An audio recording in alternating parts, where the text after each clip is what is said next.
Hey, what's going on, everyone? So I just wanted to give my thoughts about the market outlook. For me to go on about the next 6 months is too far, but I'll try to give my overview thought about what I'm seeing. But when it comes to the markets, it seems like that it is making its way upwards. The trajectory actually might be going upwards. Now, the risk is the markets actually just go down and follow the '08 crash. The '08 crash, the banks did not have a lot of safety. They're more capitalized now. Aside from that, if we are going up, what I'm thinking is that we make our way up, but how high can we go, right? I mean, people are already talking about a melt up. The way I see it is that the recession is going to be coming. Now the question is how bad is this going to be? I think it's going to be difficult, but what people have to understand with markets is that they will have already priced all of that in. And so it's possible that we might have this recession come and all this stuff happening, but the markets are going up because they're seeing ahead. This is where all the recession is, everybody's businesses are down and all of that stuff. But we see in the future that it's going to be going back up, going to be okay again, right? Due to the fact that there's going to be propping of the economy. I think that people are all talking about a Fed pivot, and there's something intriguing where there's the Fed pivot and the Chinese pivot, right? And so the Fed pivot, everybody already knows, is the Fed pivoting and injecting more cheap money. I don't think it's going to go down the same way as before. They're going to try to do a much more targeted injection rather than just a blanket stimulus checks. So I think the pressures might not be exactly the same as people are thinking about. When it comes to the, let's say, Chinese pivot, basically right now, China has a zero COVID policy and they're shutting down manufacturing centers, right? And so what this does is basically people would assume would bring inflationary pressures because of diminishment of supply. But I think that if they had opened up, that would be much more inflation pressures, right? If you are stamping down supply and the US is stamping down demand, this is why I think we are seeing the inflation that's going to come down. And so to me, it seems like that zero COVID policy is keeping the world's inflation down, right? The consumer purchasing is stamped down. If the zero COVID policy were to go open, the Chinese consumer purchases would go extremely up, take out supply, all the while increasing demand. I think that can be very inflationary, right? We might have to see that in the future anyways. They can't stay locked down forever. So it seems that they might be planning ahead into the future to try and stockpile what they can and prepare for a much more inflationary world, right? The way they see it is that whether there might be a global recession or not, afterwards they want to come out hopefully stronger out of that event. When we look at the markets right now, I think they're also thinking about this, right? They're seeing that there are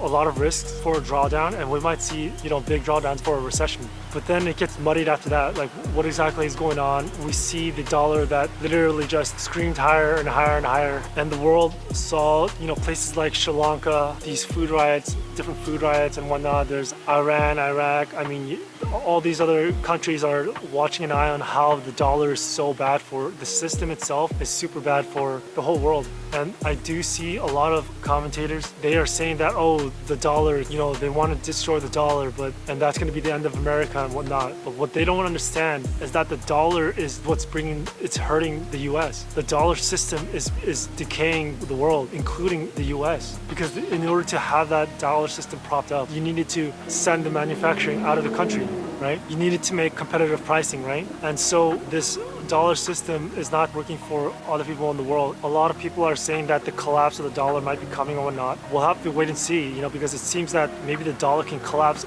upwards. Whether that happens or not, we'll see. When we look at the currency, the stuff with the yen, the pound, the central banks, there's a lot of stuff that it doesn't look good at all. There was a perspective that it would have been much better if we had already just pushed through the inflationary pressures. That would have been the better way out, right? But what we're doing right now, what's happening is other countries, the partners or the allies, are getting crushed. So then how can the allies ever stay allies like that? People are thinking about Germany is an ally of the US and always has been, but I've been always sounding the alarm that it might not be that way, right? We'll have to wait and see. I'm going to do another update on the Russia-Ukraine war. There's a lot of things that can happen in a very short amount of time. The stuff with the war, but the outsized result of the war regarding the landscape with maybe commodities, I think there's an outsized effect that can happen aside from the war and stuff like that. But all of this, things are breaking all around us, right? And we know it, we see it, and I think people can feel it. But especially the boomers, right? The boomers, the one with the pensions, they are red alert. They know, they should know by now that many of the pension obligations, depending on the decision on the future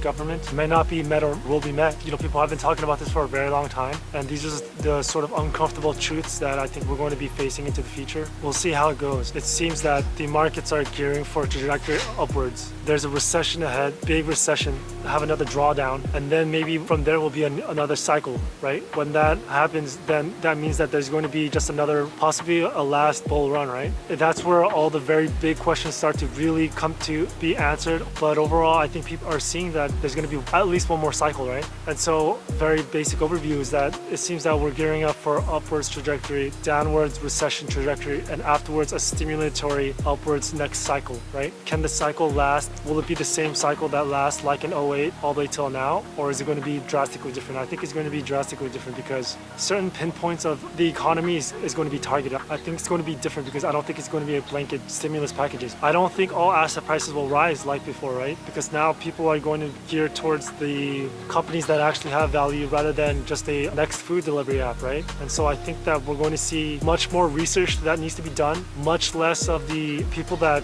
may have thought their performance was doing well because of them. Maybe they might realize that it was not, and it was more the Fed, right? And so hopefully if there's one more cycle, such as, you know, a bull cycle, that would be great to see and have. But the question is, what about after that, right? During this bull cycle, is it just going to be a regular normal bull cycle, or is there going to be a structurally different inflation? Before, when we had the cycle of '08 and afterwards, the inflation was, they couldn't get it to 2%. That was the target the whole time, right? That's what they were saying. The structure is very different now, right? And we have what looks to be a structural inflation. The further outlook appears to be deflationary pressures, but in the medium term, can the structural inflation outpace those sort of deflationary pressures? I mean, we'll see. That's what the overall outlook seems to be. The doomsayers, you know, I'm not quite sure if that it's going to be Armageddon where you're going to have to be scrabbling for food and transacting in gold coins. And on, you know, gold doesn't seem to be what I think a lot of people have been thinking about that gold was going to be doing. What do I think with gold? To be honest, I really don't know. Usually you look at charts, the longer term charts, but the thing is with gold, it hasn't been acting that what most people might think that it would have been acting. And, you know, a lot of people are attributing it to paper market manipulation and whatnot. But if we see inflationary, you know, pressures sort of going down and gold's a measurement of inflation, then maybe gold might be going down. With the future outlook and recession pressures, we are obviously seeing job loss coming up, right? We've already seen a bunch of cuts. We saw Elon and Twitter cutting all those people. We saw all of these stores closing. So all of that is happening right now, and unemployment is it's the last indicator to look out for. And so I think that we're in the process of seeing that right now, where unemployment will rise. And so there's a lot of people that, you know, hopefully they saw ahead and was able to prepare for, you know, job losses if it came their way. But unfortunately, I have a feeling that maybe that's not what a lot of people were focused about. You know, a lot of people that are going to get hurt from this, you know, can they bounce back and whatnot, or is this a further clenching down on the middle class? But like I said on my other video, this system can go longer than most people might think. What this means socially is that there's going to be social pressures, right? We're already beginning to see it in the social media and news media. Things are beginning to ramp up again, right? This is the midterms elections, but, you know, next year is the start of the election. I know the election's on 2024, but remember all of that stuff beforehand, it starts basically now. I mean, to be honest, it truly never ends during these time periods, but the thing is that when it comes to the like mainstream cycles and all that campaigning, now it's going to start to really ramp up in 2023. And when we have the recession, it's just going to be there's going to be a lot of confusion, right? You won't be able to figure out what's actually going on. And so keep your eye on that volatile time period, because the outcomes can be extremely volatile, because the next election that we're going into is the most different election that we've ever had, right? And the reason being is because there's already one of the big major first ones with distrust, with no beliefs, right? No trust in the other that it's going to be real or correctly counted. So I think that we're setting up for a lot of volatility into the streets. We'll have to wait and see.